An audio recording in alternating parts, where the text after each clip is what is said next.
Welcome to day 62 of legal terminology. आज का हमारा लीगल टर्म है डेपोनेंट। डेपोनेंट क्या होता है? डेपोनेंट को देखिए एक लैटिन वर्ड है, लेकिन इसका हिंदी में मतलब होता है जिसको हम कोर्ट की भाषा में कहते हैं साक्षी। साक्षी क्या? लड़की का नाम नहीं। साक्षी का मतलब एक इंसान जो कसम खाता है कि मैं यहां पर जो कुछ कहूंगा सही कहूंगा, इस चीज को हम कहते हैं, उस इंसान को हम कहते हैं डेपोनेंट।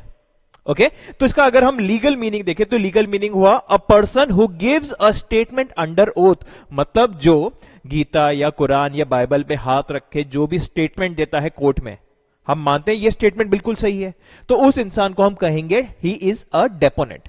अब इसकी अहमियत क्या होती है? देखिए, डेपोनेंट जो कहता है उसी बेसिस पे केस की प्रोसीडिंग्स चलती हैं। तो एफिडेविट्स में बहुत ही क्रूशियल रोल होता है डेपोनेंट का, कि इसने जो कहा इसको सच मान के हम केस को आगे चला रहे हैं।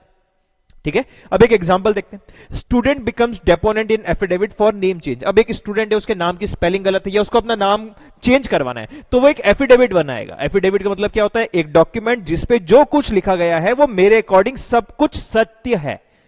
तो जो स्टूडेंट उस एफिडेविट को बना रहा है, नीचे उसका साइन होगा, नाम लिखा जाएगा, साइन वगैरह होगा, उसके आइडेंटिफिकेशन डिटेल्स डाली जाएंगी। तो वो स्टूडेंट इज अ डेपोनेंट कि भाई मैं कसम खा के कहता हूं कि ये जो मैं लिख रहा हूं ये सही है। तो एफिडेविट पे लिखेगा, जो लिख रहा है वो कहलाएगा डेपोनेंट। मतलब अ पर्सन जो अंडर ओथ है कि अब जो कुछ बता रहा है वो अंडर ओथ कोर्ट को बता रहा है।